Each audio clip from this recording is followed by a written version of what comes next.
friends, it's Carly and I'm back again with another review. I am so excited today to be covering a series of toys from a book that I absolutely love. It is Sean Murphy's Batman White Knight series. There are two series in this storyline, in this universe. There is The White Knight and The Curse of the White Knight. The Curse of the White Knight trade paperback will be coming out in September. So if you haven't read these books, I highly recommend you pick them up. They are excellent, some of my favorite Batman stories, and everything about them is really just sort of masterful. So the figures that came out for this series first were, I will show you them, and then we'll talk about each figure. The Joker, who in the book is also known by his real name, Jack Napier. And here is a look at him. He is in his Gotham Terror Prussian uniform. And he comes with a Joker head, an alternate Jack Napier head, which is a sort of a no makeup head. Here we go. And he comes with this sort of ridiculous comic 3-inch barrel pistol, which is in the book. It is in the White Knight book, but it's not exactly a weapon that he uses, so it does fit in his hand. I'm not going to try to manipulate that right now because we're talking about so much today, but those are the accessories that he comes with. The second figure is Batman, obviously. So I really love the Sean Murphy design of the Batsuit. I feel like it's the perfect combination of simplicity and sort of direct translation, meaning that there's not a lot of crazy additional details, bells and whistles, textures. It really is just a simple suit, and he sort of, the only sculpting really on it is the bat symbol, which I love this bat symbol, and the utility belt that he uses. The cape on this is really lightweight vinyl, which I like. I typically don't like vinyl capes a lot. I know that's what everybody is sort of doing, at least from the Marvel and the Mcfarlane perspective. So, Mcfarlane DC perspective. So I don't love these, but this one is actually very lightweight and flexible and works for me better than others. But here is a look. He has an incredible facial sculpt. And he's just a really nice looking figure overall. And finally, probably, let me show you the accessories that Batman came with. He came with 2 batarangs, and then he also came with a grapnel launcher, which is, you know, a handheld launcher. And somehow along the way of unpacking and moving these toys, I lost that figure, or lost that accessory. It's just a little tiny black grapple launcher. So we've got that, and then finally and most impressively, we have Azreal, who is the main villain from Curse of the White Knight. And this is his sort of introductory costume in that story. We've got his flaming sword, which you can see he can hold. And the flaming sword itself comes with a removable flame accessory. So you can pose him with the flame or without. As you can see, it just slides on. I'll show you what that looks like from this side. Can you see that? There we go. So that's a really functional and impressive, nice looking accessory. It's got great gold detail on it, and it's substantial in size and weight, so it's not a flimsy piece. And then Azreal himself. So Azreal has this incredible sort of medieval look, angel look. He reminds me a lot of the angels in Diablo, where they're not necessarily all good guys. You definitely get the vibe of crusaders and knights. It just has this really cool medieval vibe. He is completely monochrome except for his gold detail, but there's a lot of you can see texture in the folds of his robes. They add deeper reds to give color, almost like he's blood-stained, which I think is so awesome. And then, obviously, so impressive are his vinyl strip wings that we have that are of that same thin vinyl of Batman's cape, very flexible and just super awesome looking. I really like this figure, you guys.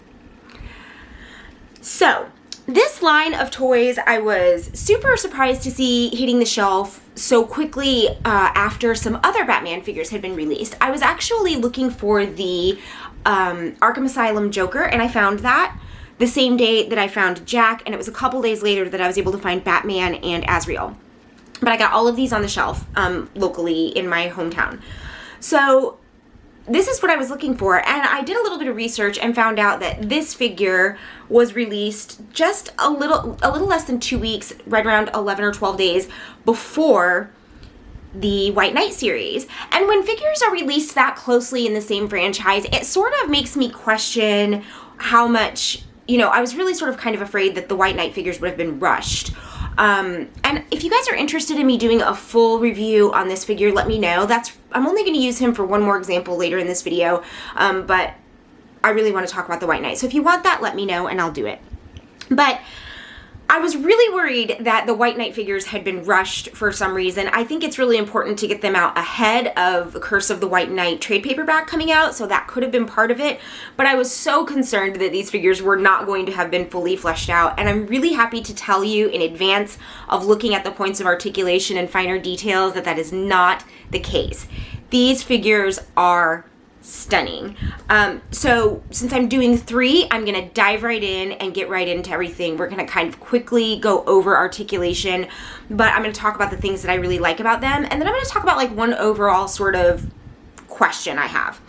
So starting off with the Joker figure, first and foremost, I'm going to tell you that I'm not 100% happy with this Jack head, and I'm going to tell you why. It's because the character in the story, without giving anything away, is a very distinct personality from the Joker. So Jack and the Joker are not the same, and it really sort of bothers me in the context of the story and the characters to have Jack sort of have this creepy, jokery kind of smirk on his face. Obviously it's not the look of the Joker, and I'm going to go ahead and swap these heads now, but it is a smirk, and it just doesn't read Jack to me. This expression isn't Jack Napier from the book, and I'm not going to say anything further than that to not give it away, because you all are going to go buy it and read it if you haven't, but I think that he should have a much more grim appearance to his face, and this I'm not really happy with. The sculpt is perfect. The paintwork is beautiful. They've got the eye color right. He has 2 different colored eyes, a green and a purple. And you'll see that on the Joker head too. But for me, it just doesn't read, and I won't be using it. The Joker head, on the other hand, is absolutely perfect. It leaves nothing to be desired. As always, the dry brushing technique that they use to give depth and high and low lights to the hair is amazing. The paintwork and sculpt on the face, from his crazy mouth to his eye color, to his brows, is spot on perfect. And the design of his costume is perfect and exactly on point with what you see in the book. When I'm looking at the articulation of these figures, I'm seeing what I always see with Mcfarlane that I like so much. These points of articulation are buttery smooth. They work so well at every single point. They are easy to move. They turn completely. They have lots of great stopping points. They are complete. I really am growing to love Mcfarlane articulation, because I want to be able to decide what I do with my figures. And with Mcfarlane, you always have unlimited options. Even if some of them are over the top, they work the way that they're supposed to. There is a little bit of a hindrance on this figure in the chest because of his vest.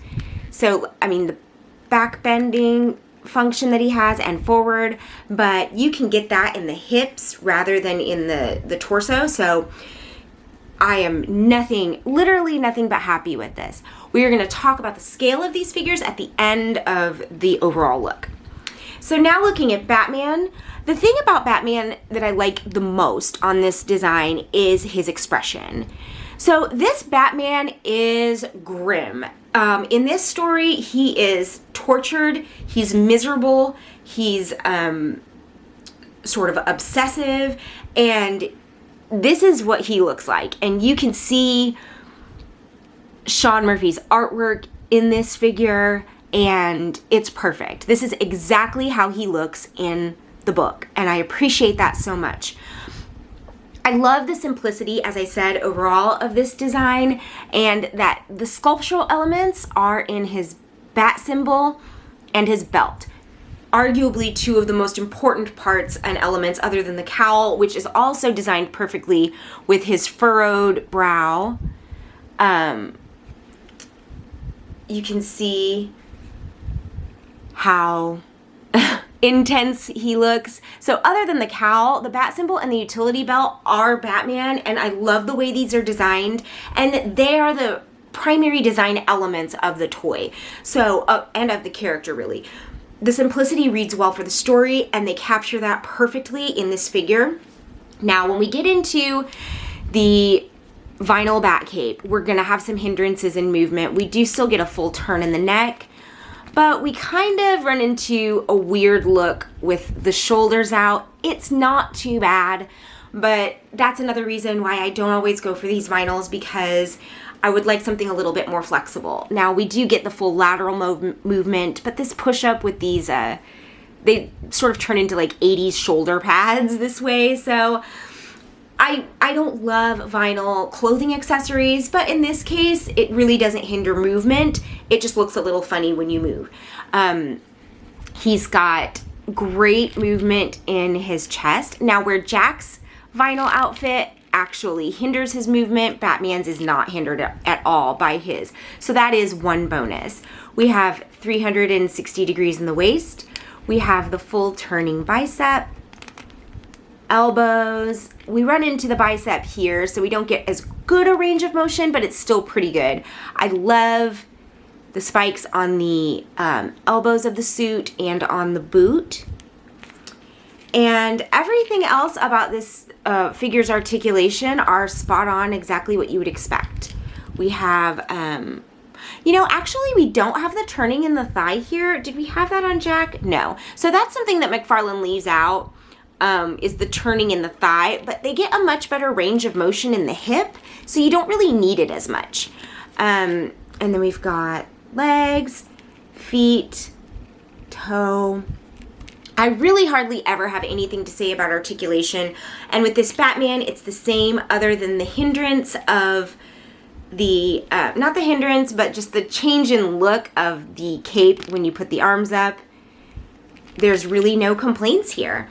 And I will probably just use this Batarang with cable on his utility belt. The other Batarang that you can put in his hand is an okay accessory, but it does look a little bit silly to me with the curly Q end, so I probably won't use that. And I obviously won't be using the grappling shooter because I lost it, but it also had like a square.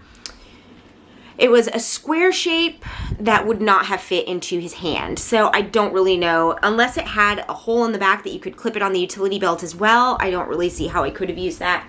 But this is probably how I will display him, just with this. I like that look.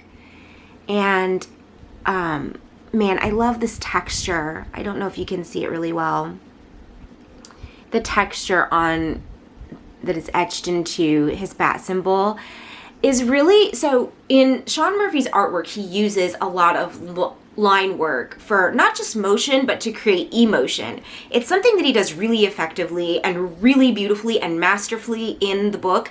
And I feel like this bat symbol and the way that it is molded is really a great reflection and tribute to Sean Murphy's artwork. So I could not be happier with this Batman. Everything about him is great. Again, we're going to get to the scale of these figures in just a moment. And finally, this Azreal, you guys, so I really try to be careful about saying best figure of the year, favorite figure of the year, most impressive figure of the year, because it's July. We're only halfway there. This is one of the most impressive figures of the year. All of that said, this figure is absolutely breathtaking. Look at the detail that goes into it. There is not a lot that you can do to a monochrome figure successfully and get something that looks as stunning and stellar as this. Now, I know he does have gold accents, but for the most part, he's all red. The depth, the texture, the detail that stands out on a red on red on red figure is mind-blowing. This is so well executed, you guys. I literally sat and just looked at this guy for like an hour when I got him. He's so beautiful. So I'm going to talk about the hindrances right away. You're going to be able to see this pauldron is hard plastic. So we do not get a lift at all in the shoulder, although the articulate points are there just like they are with all of the other figures. We can't lift it. I believe that it is because a vinyl gold painted piece would not look as impressive. If you look at the vinyl strips that he's got for his wings, these portions are painted vinyl. They're harder painted vinyl, but you can see the luster is just different. I think on a large vinyl piece that was painted gold, it just wouldn't look as good. I also don't think a large vinyl piece would hold the sculpt as well.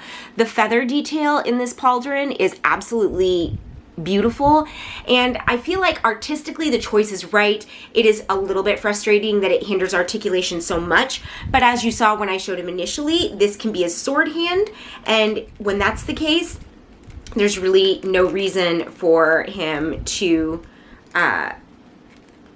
he doesn't need to lift his arm out laterally. So I think that they covered it well. Let's put this sword in his hand again so we can see that. I think that they covered it well and made it work with this figure. That you can't get the lateral movement, but when you use that as his sword hand, you really don't need it. You can see that. He looks fantastic. So that is the only point of articulation that doesn't really work. We still get a full 360 degrees on the head. He can look up a long way. He can look down. So they didn't miss any of the marks on any of the other points of articulation with this figure. He can move forward and back. His robes have vinyl overlay on them too, and they're very flexible and work really, really well. We can see that there's nothing hindering any part of the legs, and the arm that is unobstructed has everything that you would expect that works perfectly. He does have a huge bicep, so that's the bending on the arm that we get. I just want to really carefully let you take a close look at all of the sculptural elements of this figure. The gold is lustrous and shiny. The different tones of red, the different paint techniques that they use, the different shades of red that they use to give us sort of this blood-soaked, just layered, beautiful, impressive character. It just can't be overstated how impressive and stunning this figure is in person, and to hold him in your hand. It's so exciting. I love him so much. I really do. I just can't get enough of him, and I have nothing bad to say. This is the only issue is the pauldron. So as you can see, overall, this series blows my mind. I am so happy with it. There are very few things that I have to complain about with it, and I cannot wait to display it on my shelf. The one issue that I see, and I'm not sure that it's an issue because displayed together, these figures are scaled perfectly. So we've got Batman and Azreal. You know, Mcfarlane figures are done on a 7-inch scale. So we've got Batman and Azreal are really just about the same height. I think that Azreal has a little bit in the hood on Batman. I would expect Batman to reach the full 7 inches, but I think that it might, I don't know. I can't really tell like what the situation is, but I took some photographs you guys will be able to see online. I'm gonna write an article that will include these for NerdBot, so make sure you guys check that out. So Batman is a little bit shorter than Azreal. Azreal is doesn't seem to quite reach the 7 inches. So this Arkham Joker is the full 7 inches. I compared him to my Wonder Woman figures. They are exactly the same. My Spawn figure, which I'm not going to take out, but you can see him right here, they are the full 7 inches. This Azreal, as big and impressive as he is a little bit, it's really hard to hold them up evenly, but as I said, I posed them and took pictures so you guys will be able to see. He's a tiny bit shorter than this Joker, which is strange that he doesn't reach the full 7 inches. Batman then is a tiny bit shorter than Azreal, which also seems really strange to me and is noticeable. You'll see in the photographs. Now, Jack is a character who is written to be small and slight. So him being smaller than even Batman makes sense, and he is. So he's a little bit smaller than Batman, but having none of these 3 figures reach the full 7-inch scale is a little bit strange to me. Now, as I said, if I were displaying them, you'll see the photograph. There's a picture with the Joker on the far left. So it'll be Joker, and then it goes down through, and you can see the height differences, how it doesn't match. If I were displaying these with my other Mcfarlane figures, they would be smaller, and that's weird to me. I'm not sure, Mcfarlane just changed the scale of their figures back in 2016. I'm not sure if they're making another shift to scale them down again, because the scale of the 7-inch figure does affect the price more often than we see with other 6-inch figures. So 112 figures generally don't have any issue staying at that $19.99 point. Mcfarlane figures sometimes have to make the shift. So while Jack here is $19.99, Batman and Azreal are $22.99. Not a big deal, totally worth it, but scaled down, they might have been even less. Or maybe they are scaled down just a tiny bit to make those marks and not have them be even more. All of that said, I could not be happier with the White Knight series of figures. They are beautifully executed. They are 100% true to Sean Murphy's vision and creation, and they are so satisfying, you guys. They're satisfying to play with, to manipulate, to pose, to just look at, to take photographs of. The paintwork is stunning. And the thing that I love most about it is that they do the paintwork in the way that makes sense for the figure, for the character. So Batman is simple. We're not seeing a lot of crazy techniques and details because he doesn't require it. They do exactly what's required. Whereas Azreal is this blood-soaked, warrior angel figure, and we see that in the detail and the time and the effort that they put into the paintwork. The Joker is a little bit more, needs a little bit more than Batman, but not quite as much as Azreal, and we get that. We have his crazy purple and green eye, his huge bloody looking smile. We get to see, a nice flesh tone. We get to see the colors of his costume. Everything is exactly where it needs to be for these figures, and I could not be more pleased. I highly recommend everybody go out and buy White Knight. Curse of the White Knight will be out in September at the very beginning of the month. Pick up those trade paperbacks if you haven't read them and read them. Before you do, if you see these figures on the shelf, guys, just get them. They are so worth it. They're so fun, so fantastic, and just really impressive overall. I couldn't be happier. Highest possible marks for Mcfarlane on these, and I can't wait to see what else is coming with the series. Are we going to get more White Knight figures? Are we going to see a Neo Joker? Are we going to see a Harley? Are we going to see Batgirl and Dick Grayson? It's all too exciting. I can't wait to find out. Let me know what you guys are thinking of these figures. If you are picking them up, what you are doing with them. If you're doing photographs, I'd love to see those over on the Annoying You with Friendship Facebook page. Share your creations. And I will be posting mine. Thank you guys so much for watching and sticking through to the end of this really long video. Make sure that you're subscribed to my channel and turn on the notification bell. I'm doing multiple videos every single day, so I will keep you entertained.